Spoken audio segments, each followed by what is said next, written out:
I wanted to make a video about a great store that was called Active Surplus. Now, from what I understand, this was located in a few different addresses, but when I lived in Toronto, it was on Queen Street West. Now, this store was incredible.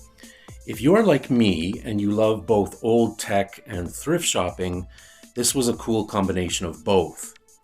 They always had a weird assortment of everything.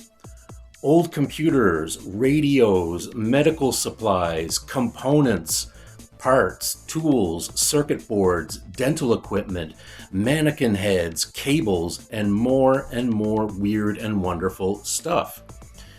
Now, I would often find old reels of recording tape there. In fact, one time I recall finding a bunch of sealed 5-inch RCA reels of tape for something like $3 each. I also found some reels that were issued to the RCMP and old copies of radio shows on reels. And I remember that I used to love visiting Queen Street West back at that time.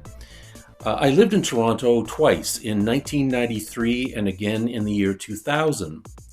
And there were so many cool stores in that area, like Active Surplus, Steve's Music Store, the Much Music Building, which included Speaker's Corner, a ton of used record shops, the Silver Snail, and a lot more.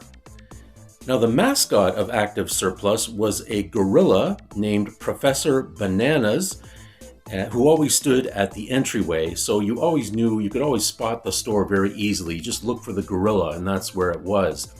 Now, I recall at one point Professor Bananas was kidnapped. I do believe he was eventually found, but I remember people being very concerned about his whereabouts.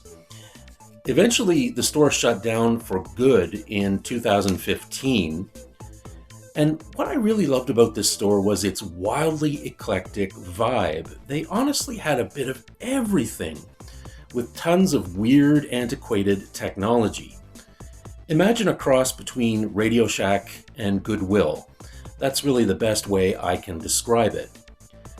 Now, from what I understand, later a store was opened called the Gorilla Store, which claimed to carry on the spirit of Active Surplus.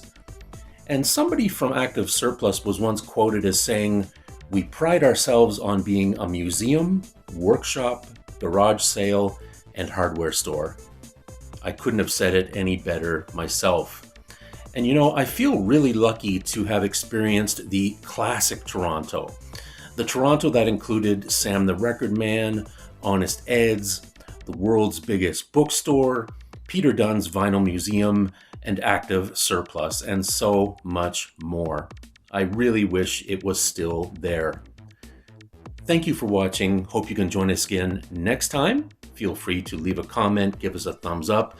We now feature over 300 videos on this channel. Please, if you haven't already subscribed, please do. It's always greatly appreciated. Thanks for watching. We'll see you again next time. Take care. Bye-bye.